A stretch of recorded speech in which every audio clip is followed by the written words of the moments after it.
안녕하세요. 이번 6편에서는 지난 5편에 이어 메타인지와 스마트 기기를 이용한 개별화 교육을 생활지도에 적용해보는 총 3편 중 3번째 부분인 문제 행동에 대한 조치 방법에 대해 알아보도록 하겠습니다.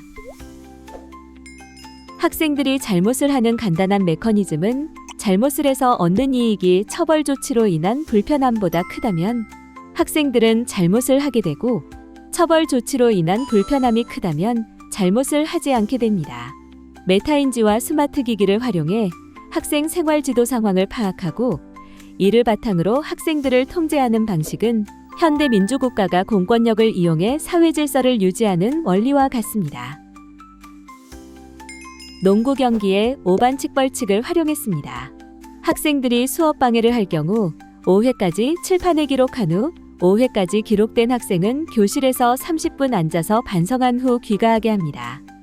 학급 분위기가 괜찮은 반은 1년 동안 남는 사람이 없지만 학생들을 남기지 않더라도 칠판에 몇 번 기록하는 것이 전체 지적보다 훨씬 효과적이고 수업 방해가 많은 반은 엄청나게 효과적인 시스템입니다.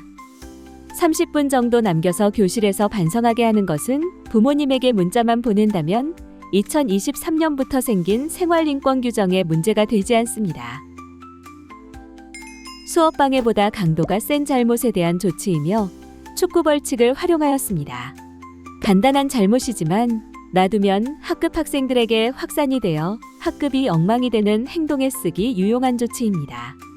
간단히 친구를 괴롭힌다든지 누구를 좋아한다고 놀리거나 친구의 물건을 허락받지 않고 가져가는 행동, 쓰레기를 던지거나 다른 학생에게 주기, 일부러 버리기에 대한 조치로 유용합니다. 강도가 세면 레드카드, 옐로카드 2개면 레드카드, 옐로카드를 받으면 다음 날까지 유지되다가 소멸되도록 하였고 축구 경기 때 카드 사용 방식과 거의 유사하게 설계했습니다. 레드카드 발급 시 점심시간에 10분 앉아 있고 이 조치로도 행동이 계속 개선되지 않으면 시간을 늘려갑니다. 전 15년 동안 거부하는 학생이 몇 명 있었지만 이 규칙이 싫으면 선생님이 부모님과 상의해 해당 학생 규칙을 따로 만들겠다고 하니 모두 수긍하였습니다.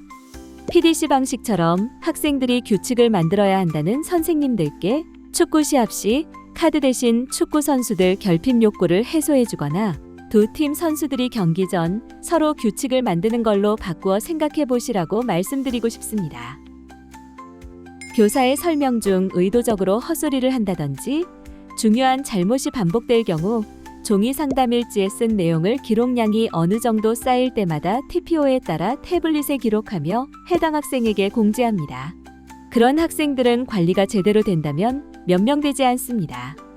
개별적으로 큰 사건은 학부모님께 통화로 안내드릴 수 있지만 반복적인 큰 잘못을 태블릿으로 기록해도 학생 행동이 개선되지 않으면 자료를 보고 학부모님께 설명을 해야 하기 때문에 학부모님을 학교로 모실 수밖에 없다고 말하면 매우 큰 효과가 있습니다. 5편에 말씀드린 대로 심각한 생활지도 사건을 처리하며 생긴 내용은 PDF 파일로, 증거사진은 사진 파일로, 녹음 기록은 녹음 파일로 변환하여 사건별 폴더에 정리해 놓습니다.